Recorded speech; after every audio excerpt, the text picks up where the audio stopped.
Hello दोस्तों, how are you? कैसे हैं आप सब? आपके अपने यूट्यूब चैनल हिडन ट्रुथ पर आपका हार्दिक स्वागत है।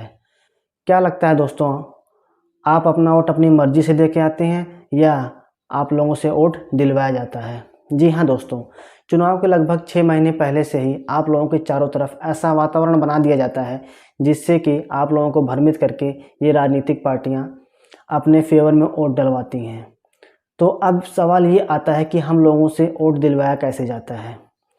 तो कुछ ऐसे मुद्दे और कुछ ऐसे तरीके होते हैं दोस्तों, जिनके आधार पर हम लोगों को बेवकूफ़ बनाकर ये राजनीतिक पार्टियां अपना उल्लू सीधा करती हैं। तो आइए दोस्तों, इनको एक एक करके समझते हैं। पहला है दोस्तों, आर्टिफिशियल इन्वायरमेंट, बनावटी वातावरण। तो चुनाव के लगभग 6 महीने पहले से ही आप लोगों के चारों तरफ ऐसा वातावरण बना दिया जाता है कि जिससे आप लोगों को के दिमाग को डाइवर्ट किया जा सके और डाइवर्ट करके ये राजनीतिक पार्टियां अपने फेवर में वोट डलवाती हैं। मैं यहाँ किसी एक राजनीतिक पार्टी की बात नहीं कर रहा हूँ दोस्तों। समय समय पर लगभग सभी राजनीतिक पार्टियां चुनाव जीतने के लिए इन तरीक़ों का इस्तेमाल करती हैं। तो आपने गौर किया होगा दोस्तों कि जैसे जैसे चुनाव नज़दीक आता जाता है, आप जहाँ भी जाते हैं चारों तरफ इन्हीं के विषय में आपको देखने को मिलता है।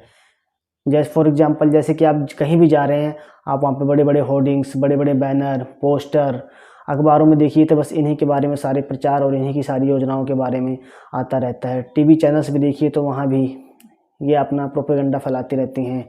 और सोशल मीडिया पे कहने का अर्थ है दोस्तों कि चुनाव के लगभग कुछ महीनों पहले से ही ये सारा वातावरण तैयार किया जाता है। आप जिधर भी जाइएगा, रोड पे निकलिएगा तो पोस्टर, बैनर, होर्डिंग्स, न्यूज़पेपर में खोल के देखिए, मैगजीन्स, पत्रिकाएं, सोशल मीडिया, टीवी, अखबार, प्रिंट मीडिया, हर जगह इनका कब्जा रहता है।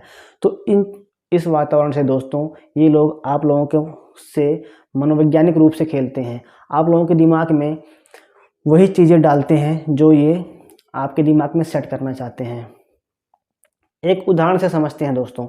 जैसे आप कहीं जा रहे हैं, आपने एक बहुत बड़ी सी होर्डिंग या बैनर देखा। उसमें आप क्या देखते हैं दोस्तों कि एक बुजुर्ग व्यक्ति हाथ में कुछ पैसे लिए हुए मुस्कुरा रहा है। उसके साइड में ही एक नौजवान व्यक्ति पैंट शर्ट टाई पहने हुए ऑफिस का बैग लेके जाते हुए दिखाई देता है। और उसके जस्ट बगल में ही छोटे छोटे हंसते खिलखिलाते बच्चे स्कूल बैग टांगे हुए जाते हुए दिखाई देते हैं। और उधर ही किचन से निकलती हुई गृहिणी महिला प्रसन्नचित्त मुद्रा में दिखाई जाती है। तो इस और नीचे बगल में होर्डिंग के जस्ट नीचे ही एक तुकबंदी वाला स्लोगन लिखा होता है, खुशहाल प्रदेश फलाना फलाना, मतलब एक तुकबंदी वाला स्लोगन लिखा होता है। तो इस बैनर या इस पोस्टर या इस होर्डिंग से आप लोगों के दिमाग में क्या चीज़ डालने का प्रयास किया जा रहा है? आप लोगों को ये समझाने का प्रयास किया जा रहा है कि देखिए सब कुछ बढ़िया है, बुजुर्गों को उनका अधिकार, उनकी पेंशन मिल रही है, नौजवानों को रोज़गार मिल रहा है, बच्चों के लिए शिक्षा का उत्तम प्रबंध है, महिलाएं सुरक्षित और प्रसन्न हैं, मतलब सब कुछ बढ़िया चल रहा है। तो ये होता है 6 महीने पहले से ही एक वातावरण बनाने का फ़ायदा। मतलब कि ये राजनीतिक पार्टियां जो भी आप लोगों को दिखाना चाहती हैं, आप लोग बस वही देखते हैं और आप लोगों को जिस दिशा में ये डाइवर्ट करना चाहती हैं वो धीरे धीरे करके दोस्तों आप लोगों को पता भी नहीं चलेगा। ये 6 महीने पहले से ही पूरा प्रोग्राम और पूरी तैयारियां चलती रहती हैं। आपको धीरे धीरे करके उसी दिशा में डाइवर्ट कर दिया जाता है। दूसरा आता है दोस्तों, जातीय आधार पर टिकट वितरण।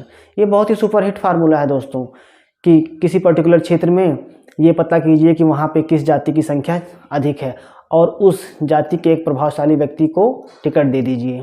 बस फंडा सारा सेट है। बहुतायत में लोग जिस जाति के होंगे वो अपनी जाति के ही लोगों को मोस्टली वोट देते हैं, तो उनको टिकट देके वहाँ से जीतने की संभावना उनकी बहुत बढ़ जाती है। तो तीसरा आता है दोस्तों, धर्म के आधार पर डर दिखाना। आप लोगों को धर्म के आधार पर डर दिखाया जाएगा कि यदि देखिए आपने फलाने को वोट नहीं दिया तो इस धर्म के लोग, इस समुदाय के लोग आप लोगों पर कब्जा कर लेंगे, आप लोगों के बच्चों को जीने नहीं देंगे, आपके सारे संसाधन छीन लेंगे, आपको फिर से गुलाम बना लेंगे। तो कहने का अर्थ है कि एक धर्म का डर दिखा कर आप लोगों को साइकोलॉजिकली, मानसिक रूप से किसी एक पर्टिकुलर व्यक्ति को वोट देने के लिए प्रेरित किया जाता है दोस्तों। और चौथा आता है दोस्तों, दूसरों की बुराइयां करके उसकी छवि को धूमिल करना। जी हाँ दोस्तों, आपने देखा होगा दोस्तों, जैसे जैसे चुनाव नज़दीक आता जाता है, एक पार्टी दूसरी पार्टी के उम्मीदवारों के ऊपर, व्यक्तियों के ऊपर एक से एक आरोप प्रत्यारोप लगाती है। तो ये एक बहुत ही पुराना और फॉर्मूला है दोस्तों कि अपने आप को अच्छा दिखाने के लिए अपनी अच्छाइयाँ ना बताकर अगले व्यक्ति की कमियों का जिक्र किया जाए, उसकी छवि को धूमिल करने का प्रयास किया जाए, उसके बारे में नेगेटिव विचार जनता में फैला दिया जाए। तो ये इस प्रकार की चालें चली जाती हैं दोस्तों। और पांचवा आता है दोस्तों, बड़े बड़े चुनावी भाषण और नई नई योजनाओं का लालच देकर। आप लोगों को लालच दिया जाता है कि हमारी सरकार आएगी तो हम ये योजना ले आएंगे, हम वो योजना ले आएंगे, हम ये करेंगे, हम वो करेंगे, हम इतने करोड़ लाख करोड़ों का पैकेज देंगे इस राज्य को, हम यह करेंगे। मतलब कि आप लोगों को लुभाने का प्रयास किया जाता है। भले ही वो योजनाएं वास्तव में लागू करना या इम्प्लीमेंट करना उतना आसान ना हो जितने आसानी से और जितने लच्छेदारी भाषण में ये लोग अपने बताते हैं। तो कुछ ऐसे तरीके हैं दोस्तों, मैंने आपको बताया कि कैसे आप लोगों को धीरे धीरे चुनाव के लगभग 6-7 महीने पहले से ही मेंटली, मानसिक रूप से, साइकोलॉजिकली, मनोवैज्ञानिक रूप से आप लोगों को एक दिशा की तरफ डाइवर्ट करने का प्रयास किया जाता है और एक पूरा वातावरण बनाया जाता है। और उसमें कई तरीके मैंने आपको डिस्कस किए कि जैसे जैसे आप लोगों को इन तरीक़ों से डाइवर्ट करके, और आपको पता भी नहीं चलेगा दोस्तों, और अपने राजनीतिक फ़ायदे के लिए ये पार्टियां वोट डलवाती हैं। मैं फिर से कहना चाहूँगा दोस्तों, मैं किसी एक राजनीतिक पार्टी की बात नहीं कर रहा हूँ यहाँ पे। समय समय पर लगभग सभी राजनीतिक पार्टियां ऐसे ही तरीक़ों का इस्तेमाल करती हैं।